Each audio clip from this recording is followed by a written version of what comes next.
12:30. Okay, so it is already 12:30, so we will go ahead and get started. Hello, everybody, and welcome to our second lecture series event for the School of Landscape Architecture and Planning. My name is Natalia Panovich, and I'm a lecturer in the Sustainable Built Environments program. Thank you for coming. Okay, so today we have Dr. Michael Kotutwa Johnson to talk about Indigenous Landscapes, an example from Hopi. Let's see. Just a few things to keep in mind is that we're going to be finishing at 1:20. I think Michael will stop talking around 1 o'clock or between 1:05 and 1:10. And then we're going to have 10 to 15 minutes for a Q&A. So Michael will repeat questions that are coming from our audience here in person for the audience online. And if you are participating on Zoom, please mute your audio and put your questions in the chat box.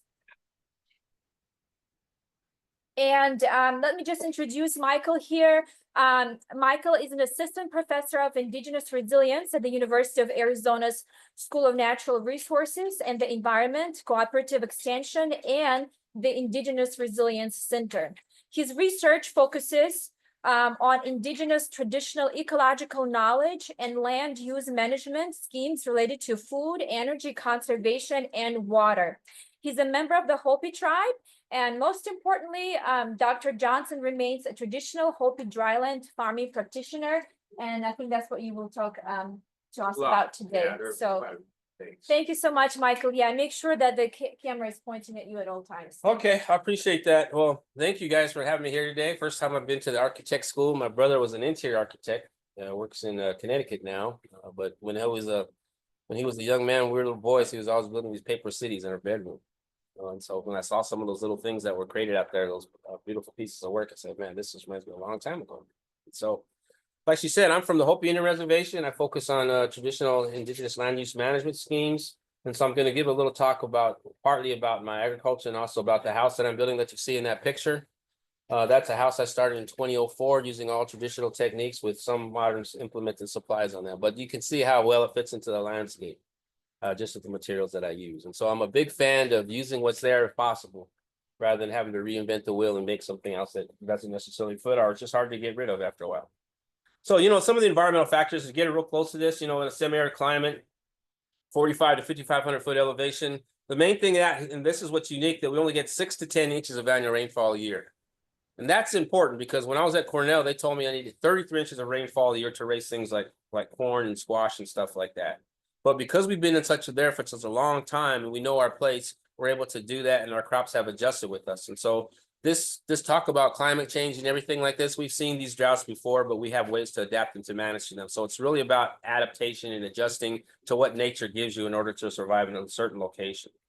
So the importance of place, this is a picture that I love to show first or at the end of my slides, but this is kind of what we're living in today. This is kind of a philosophical statement, but these are two lines that go across this petroglyph up there. This was etched in the rock near Old Oribe, which is the continuously most inhabited place in the United States. Found around 1100 AD, people still live there. Okay, and so what you'll see is you'll see two paths. You'll see a bunch of people up on top. You'll see that little staircase that goes up there. Each one of those points, from what I was told, kind of represents, as an elder put it, he didn't use this word, but modernity, the conveniences of life that we're going to have, that we're going to see. So, and then the bottom down there is the farmer. And why is that? Because, and why does this really mean? And I'll talk about this, but farming to us, there's no separation between our cultural belief system and our agricultural system. They're so intertwined. For an example, when a baby's only 2 weeks old, they're raised to the sun and they're placed a small little piece of sweet corn pudding in their mouth to lock them into the land and who they're going to become when they get older. And so what that represents is that telling us that if we continue on our traditional path, as farmers or wherever are basically support our values, that we'll continue on no matter what happens. We'll go off the chart. Now, the thing that's unique about this petroglyph up there is the line that connects the two. That's where we're at today. We all have a chance to make decisions and values, and we all have a choice. And whether or not we make the right one, I can't really say which is the right and which is wrong, but we do have a choice. So a lot of my work is very, very value oriented. I'm a scientist. So I have trouble sometimes with other scientists saying, well, how do you record that? Where's the data from that? And that's okay, you know, because to me, what we do is a science. We have 3,000 years of replication on a lot of stuff that I will show you, and it works, right? And so it works really well. So, you know, when I talk about values, I kind of like to focus on this, you know, on the relationship with nature. It's one of relationship rather than one of dominance. And so what I mean by relationship, for example, this is part of my house when I was building, it's now got 16 rooms. This probably had 8 at the time. But then when I was building my house out of sandstone, the natural material, the bird would build a nest, and he started building his house out of sandstone. And it gave me just enough time to sit on the rock out there and wondering who was teaching who. That's the relationship that I'm talking about. That's the value that I'm talking about when you're constructing something in an environment that you're unfamiliar with. What does that environment yield to you? What does it give to you? So, you know, like I said, the belief system that we have, this is our agricultural calendar. It's all integrated. Each one of those words, muya, means moon. So we plant things at different times. We do different things in our field at different times. Notice a little mouse that's up there. That's December. So in December, we let our fields go fallow. Of course, it's too cold to raise anything, but that's the time that we tell stories. These same stories that we've been telling since we arrived at this place 3,000 years ago. And why is that? What is the importance of stories? Because it connects you to place. It redefines that relationship. It makes a lot more sense that way. So the importance of values, these are just some of the values that we learned: respect, humbleness, balance, self-worth, nurturing, you know, confidence, all their repercussity. See, we don't really focus on values. Like I said, we seem to focus on data. Now, data is a good thing, but it really depends upon how it's used. I do a lot with data, and then I'm collecting data, but it's just something that I'm going to try to benefit the community first. So it's always the community that comes first, more so than it does myself. So I'm just creating this line of thinking. So what is indigenous agriculture? What is it? You know, I call it applied knowledge for raising food and other agricultural products. Now that is grounded in indigenous belief systems and practices, which have been time tested over millennia. Notice I didn't use the singular millennia. I use millennia as plural, because it's been practiced for a long, long time. And without that belief system and practices that have been time tested, we would not be there. That's how important it is. That's how important place is. So Hopi farming is our way of life. I kind of touched on that, you know, and this is the kind of thing that I'm trying to do. I'm trying to move away from pictures like the farmer, the Hopi farmer in the black and white wearing the loincloth. You know, nowadays we wear overalls, right? I don't think I'd be too good looking if I had my loincloth on anyway. And so it's just a matter of just interpretation. But for me, I'm trying to get indigenous people moved out of this thing, what I call victimhood, and into contemporary society where we're resilient, because we sit right now on 80% of this globe's biodiversity. 80% confined to just our small lands that we occupy. Why is that? You know, why is that? You know, these environmental relationships that we have, because this is partly why that is, because this leads to stabilization and continuity, this relationship, because you have this respect and reverence for it. You can see these pictures were taken in 1915, 1901, and our cropping system hasn't changed in over 100 years. We use no pesticides, herbicides, and we don't even use irrigation. So how do we manage things out there? Well, the crops like us, they adapt to the things over time. There's a lot of trial and error, of course. We don't always raise a crop, but it's important to look at this picture because this tells the story right here, guys. It's really about why change things when they're working really well, you know, especially if you have that type of history. The importance of place, 3,000 years. First of all, you have this tremendous amount of crop biodiversity and seeds. I think that's important because right now in America, one time we had 317 varieties of sweet corn. Now we only have 7. And it's controlled by corporations. Climate adapted crops, that crop down there, the corn clump that you see right there, that is growing during a drought period. Look how well that's thriving. That's what biodiversity does for you guys. It solves your problems in many ways. Environmentally friendly management schemes only that are filled are 1 to 5 acres. In fact, throughout the globe, most places that 70% of the population is fed off of 1 to 5 acre fields, 70%. But we always make the case, well, we got to have bigger fields because we got to feed 1 billion people. Why do we have to feed 1 billion people? Why? You know why that is? Because we keep taking all the land and putting stuff on there that's not natural. So we're contributing to the problem, right? Generational knowledge, stories, and language. I talked about that a little bit. It's very past. Everything I've learned, I've been passed down to from my grandfather when I was a very young man. And so this is Hopi ingenuity, non-irrigated agriculture designed to conserve soil moisture. I just put that slide up. So anyways, everything we do is without irrigation. So we're very, very practical when we talk about landscapes. We know where to put our fields. Like right there, you'll see that big mesa right there, which is near my house. All that water is channeled into my field during the monsoon rain. The rest of the time, I'm relying upon snowfall in the wintertime.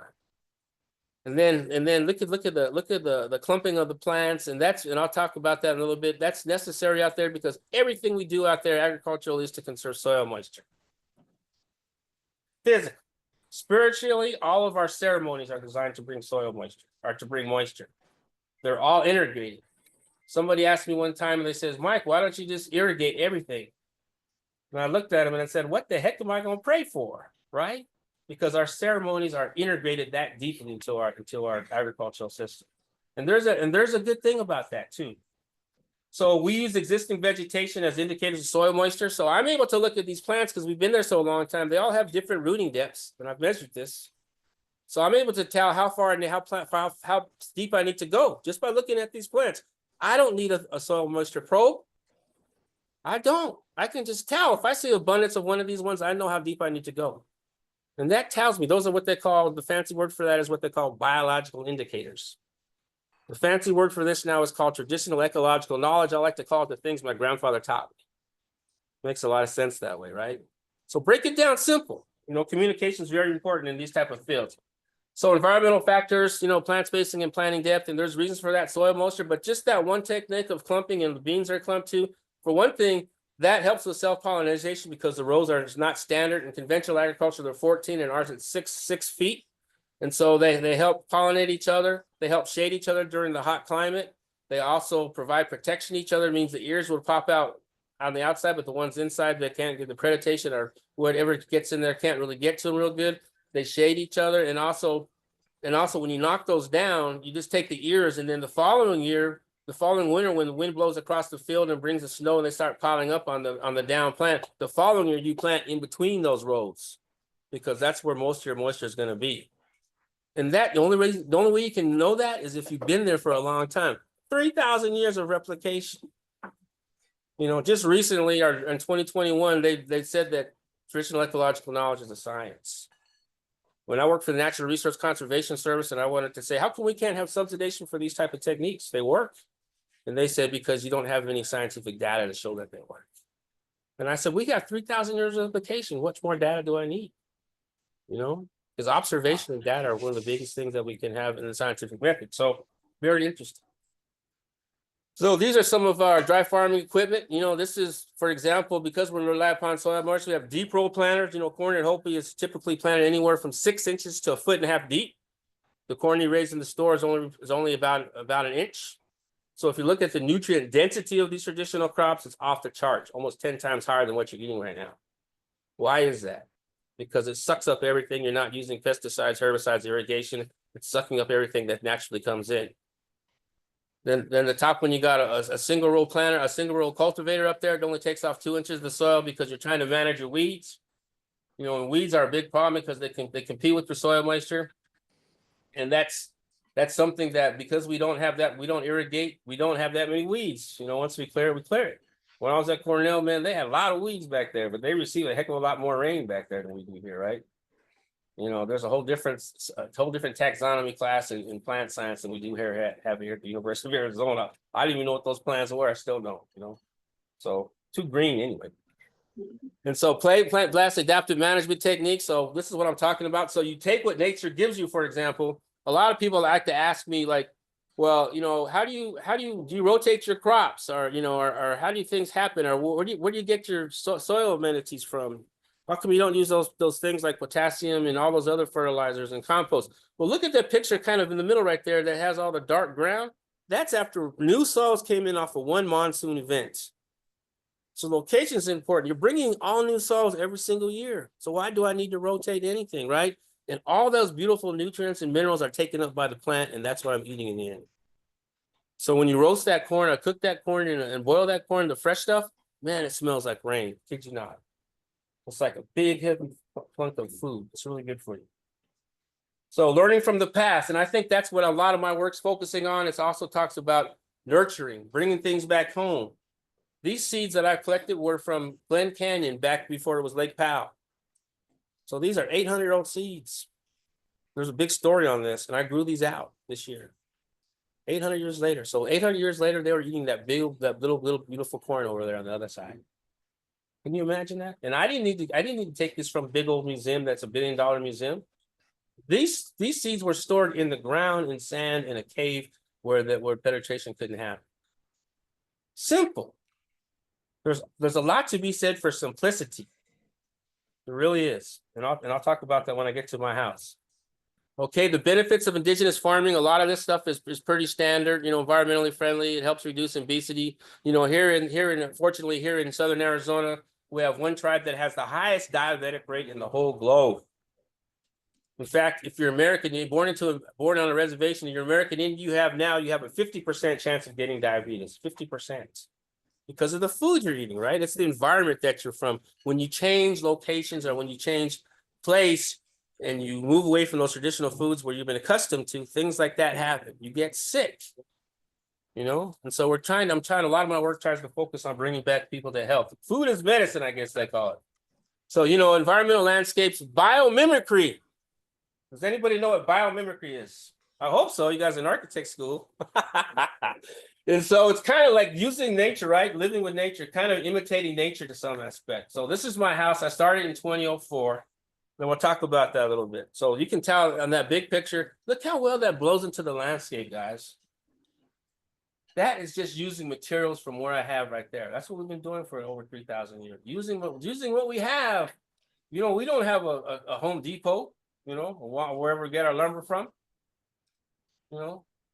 Some guy one time to kind of get off the subject here, but one guy told me one time, he says, "Man, you have a lot of soil. What are you gonna do with all that soil that you're picking up?" And I was using it to place someplace.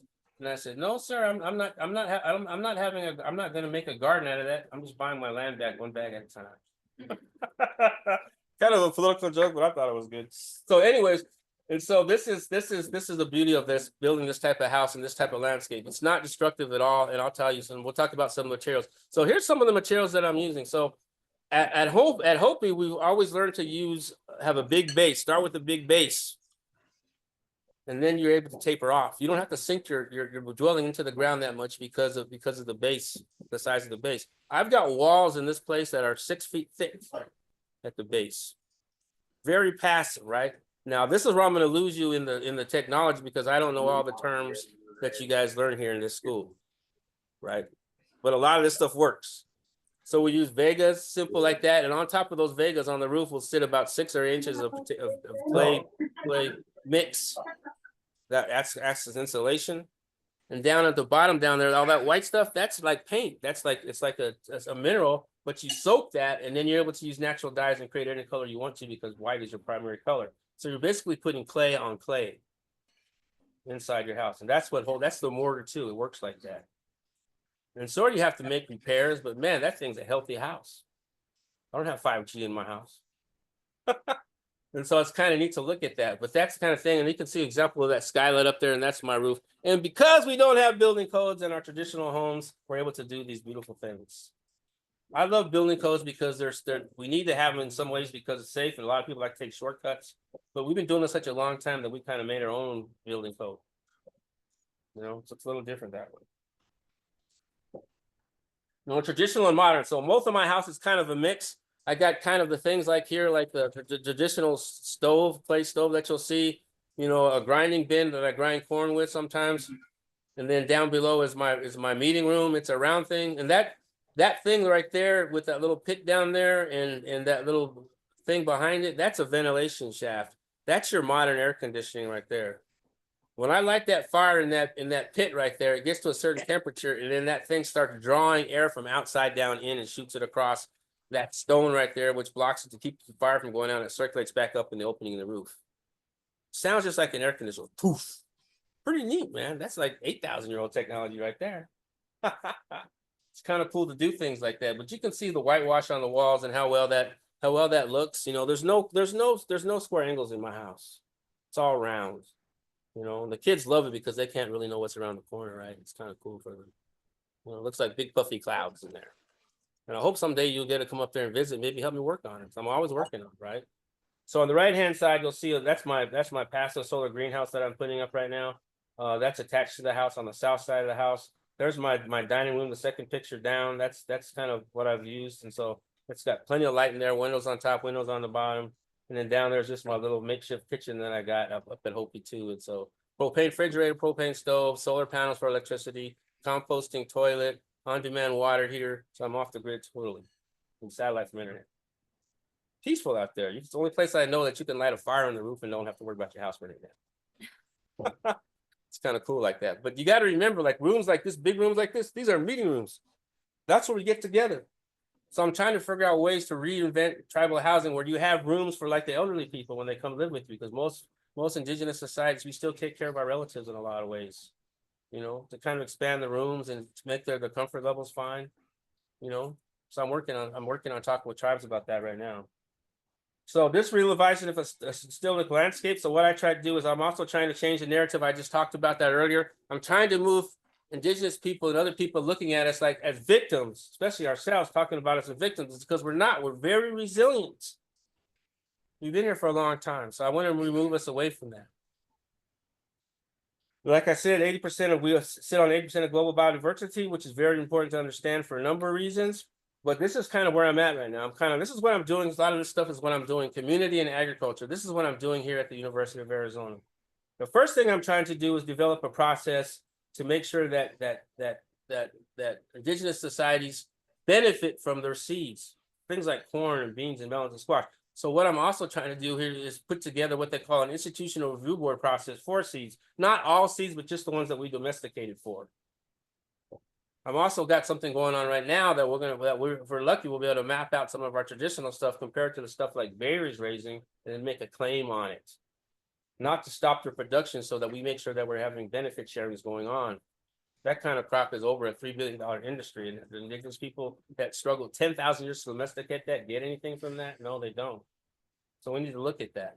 You know, ask the question, are seeds cultural patrimony? For those who don't know much about federal policy and Indian matters, the NAGPRA Act, the act right there, that has a lot of teeth in it.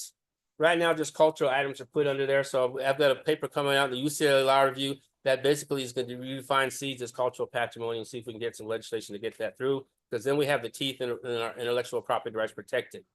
Right now, we don't. Seeds are very hard to protect.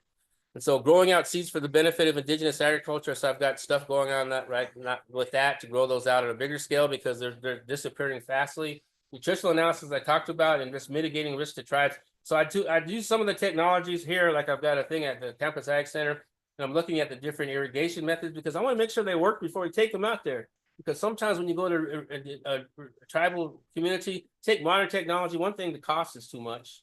The other thing, if you don't teach people how to maintain it, it's just going to sit there when it breaks. So you got to figure both those things, cost and who's going to be doing the maintenance on these things that you bring out to these communities. Otherwise, they just sit there. It doesn't do anybody any good. So I want to try to take all that risk out before I transfer back out to the reservation. Why not do it here, right? We're a land grant institution. So, you know, policy examples need to address barriers. One of the biggest things is funding, guys. And a lot of it has to go through tribal governments.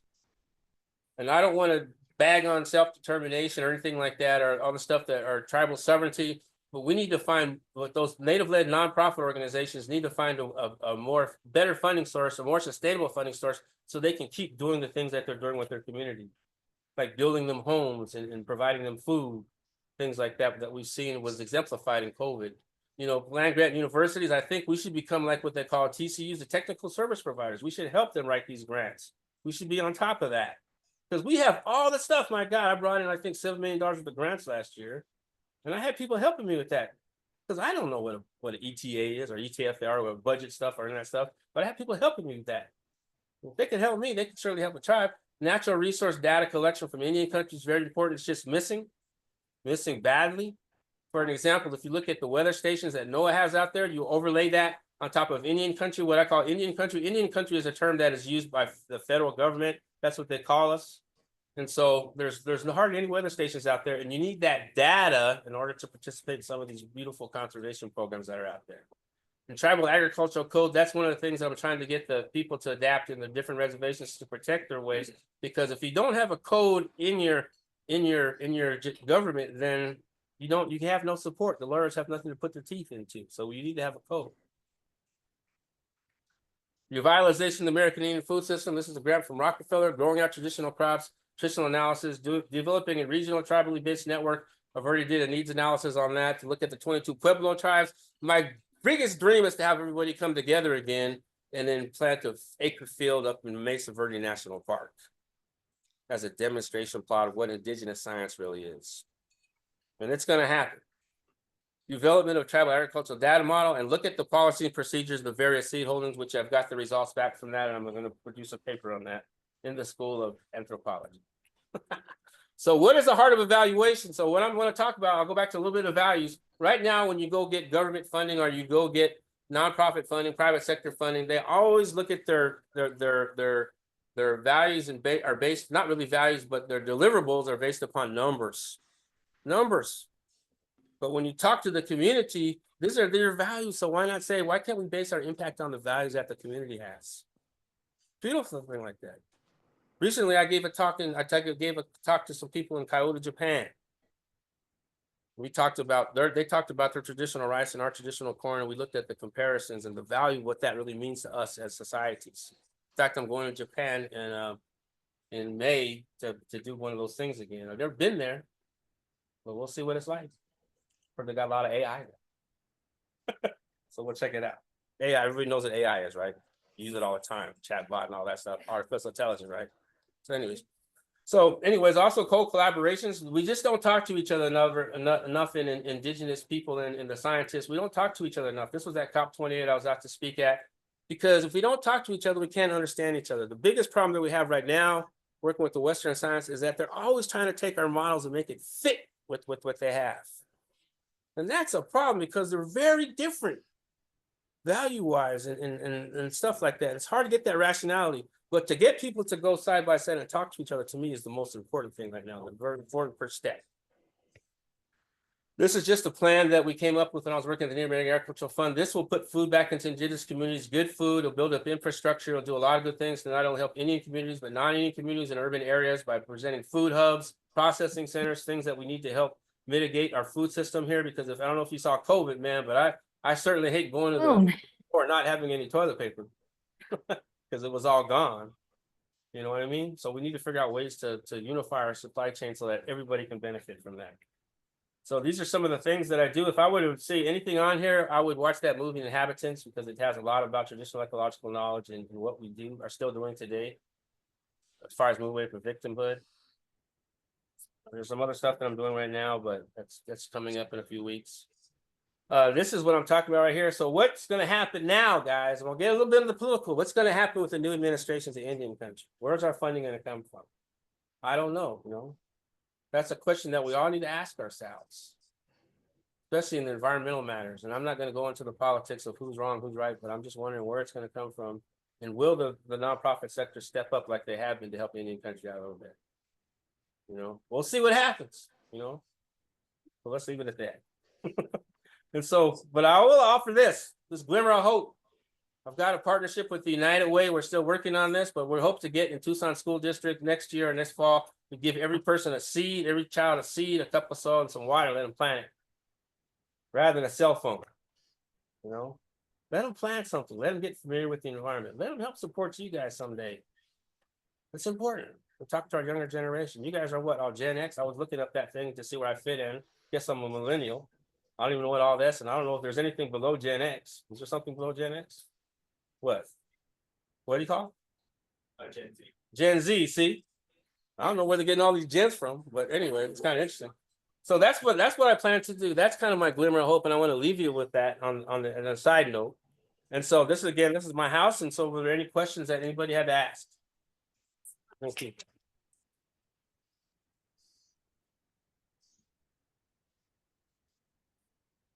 We can take questions from the audience first here, and then we'll go on. Okay. Great. What part? Oh, it's at Third Mesa, between Kotutwa and Second Mesa. It's in that valley right there by the Veteran Center. Are you from there? Yeah. It's right there. It's right across from the Veteran Center. It's right across. You'll see a little square building on top. If you come out there, I'm always home. I'll be home on Christmas. We want to come up and say hello or something. I'm serious about that. You see my truck or something else parked out there. Yeah. Thank you, Michael. So impressive presentation. I looked at your YouTube video, some of your publication, so impressive against your talk here. So what are the challenges you may share about this Hopi agricultural practice? You mentioned farming. So what are the general challenges you see right now? What are the ways you can disseminate this better or direction? Well, the challenges I see right now are just getting the youth more involved. You know, that's like that everywhere in every society. You see that it's hard to get the kids involved in that, and you have to start at a young age. But to me, it's more important that these kids understand why they're farming because it's so culturally relevant than it is for them to understand the processes. Because I think that's the thing about this type of agriculture. It changes over time. We've had 200-year droughts. You know, we've had big things like that. And so we've adapted to that. We've changed those techniques some. We plant it shallow or deeper. It depends. But the basic premise of why we do what we do has not changed. And that's important for those kids to understand it because it really locks them into their identity. They don't have to go to school, you know, everybody, you know, trying to imitate Tupac or something like that. That's what a Tupac is, right? But anyways, that's a long time ago. I'm digressing. But yeah, and so it's stuff like that. So it's just trying to do it. But that's one of the main challenges. You know, it doesn't really cost much. The cost is not a big thing, but it's just getting the parents involved to help to have their kids understand that and the reason why I do that. But it's like that everywhere. So with this new nonprofit that I'm starting, I'm going to start a Hopi youth agricultural program, and then it's also going to incorporate the Hopi language with it, so the kids have something to do. Now, I don't expect everybody to be a farmer. I'm not Thomas Jefferson here. I don't want everybody to be agrarian, you know. But I want people to at least have the opportunity to experience it, and that's one of the main reasons why I like that one seed, one child thing, to let the people get their hands in the soil. When's the last time you guys went out and got your hands in the soil? You know, think about it. It feels good to get in there once in a while, you know. I mean, I don't know. I'll just leave it at that. But yeah, it's just a good thing.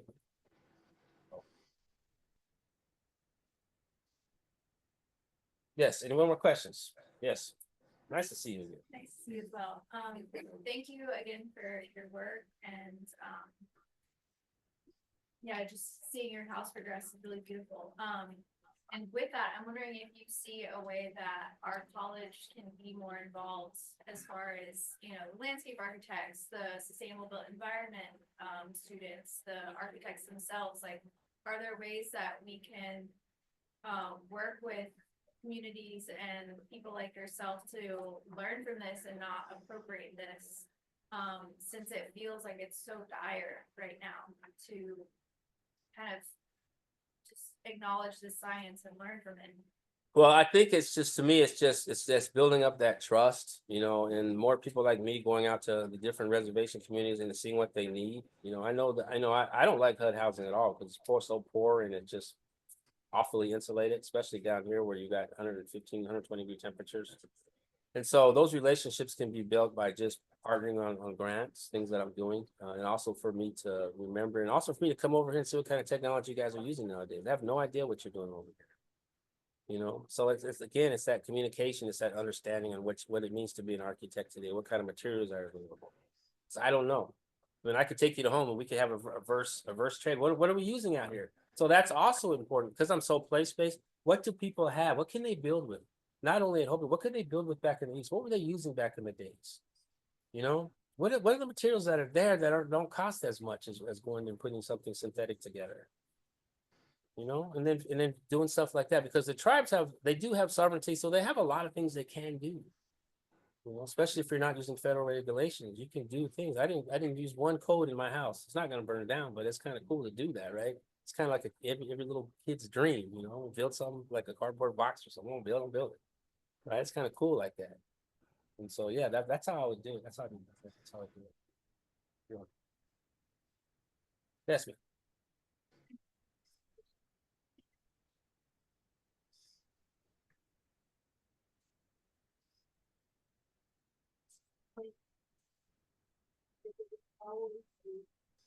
Sharing of the best foods around so everybody benefits. Is that still a thing?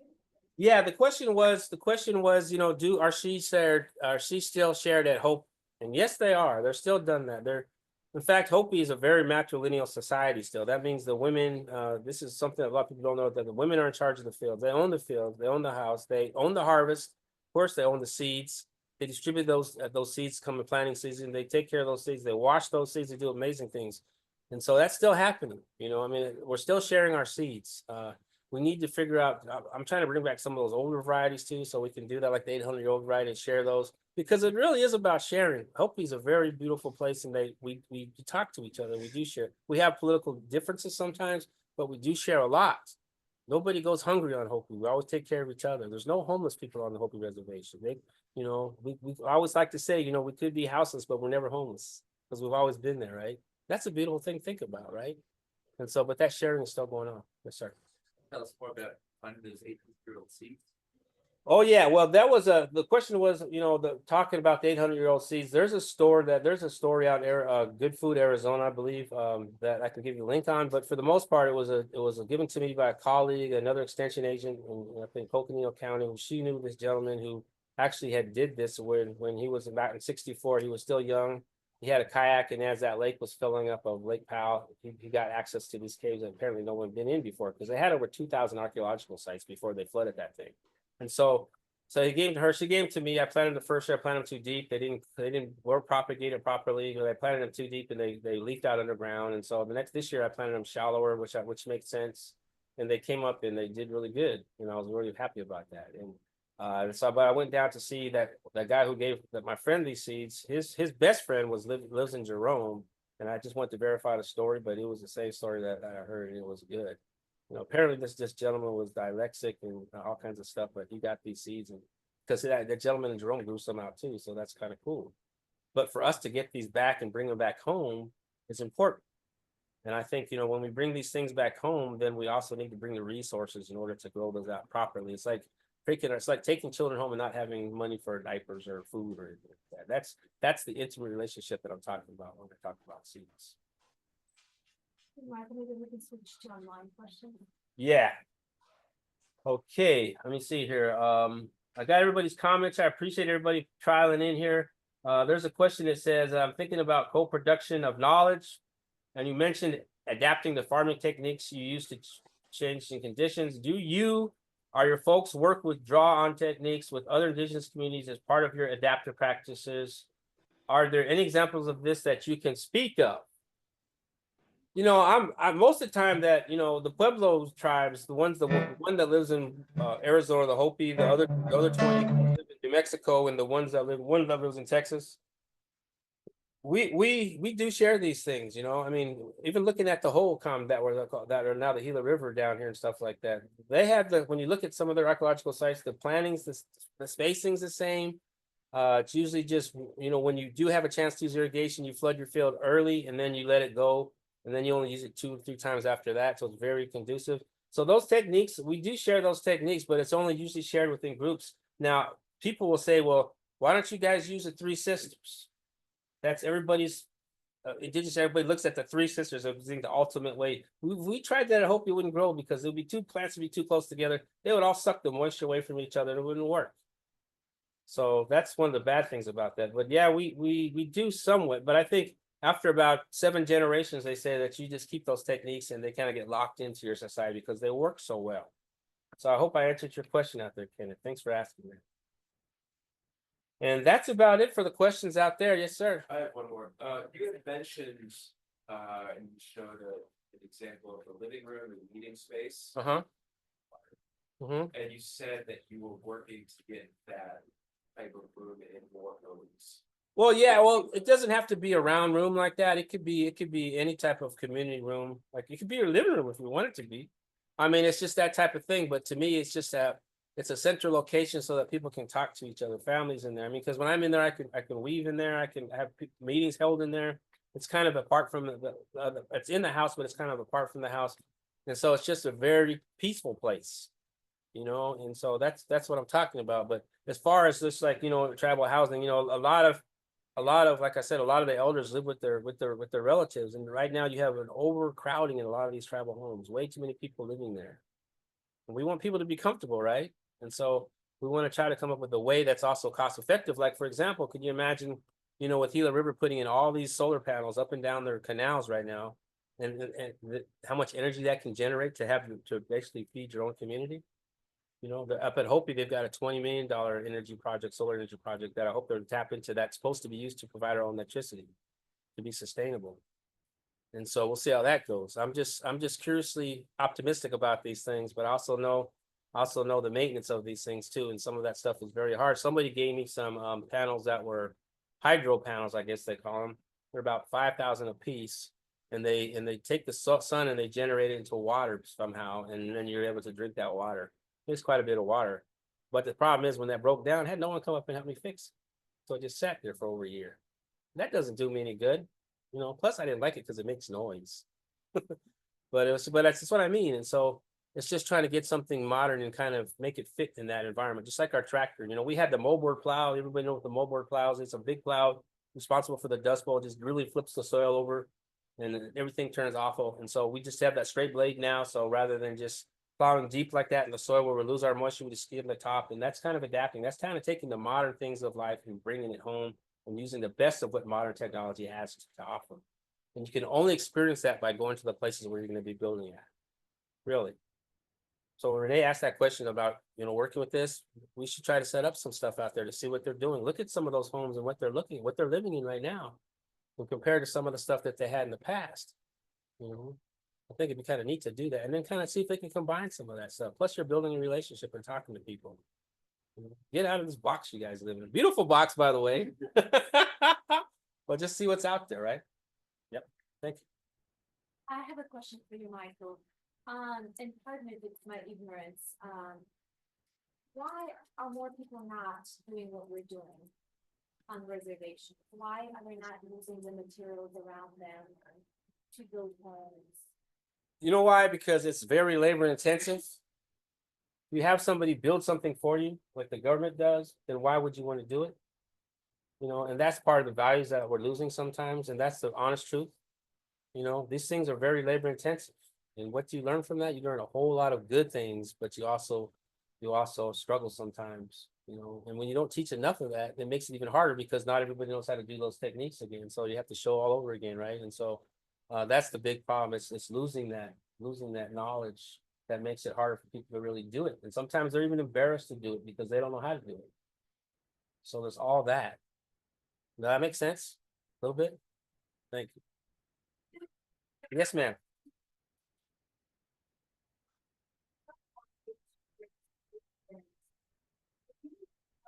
An idea of how Indians perhaps hours who are holding to ancient grains and feeds, and how could you work with the museum in order to repatriate or at least allow tribes to use what is legally theirs? Well, that's the thing that I'm working on right now. That's what I'm trying to get an amendment to NAGPRA to force the museums to do that, right? But I'm also need the resources. There are a lot of, I've got a survey that it's got back. I think it only surveys 83, but they're the big ones. What they have and what is the policies for letting tribal communities have those? What is the policy to repatriate those? You know, a lot of them don't have that policy.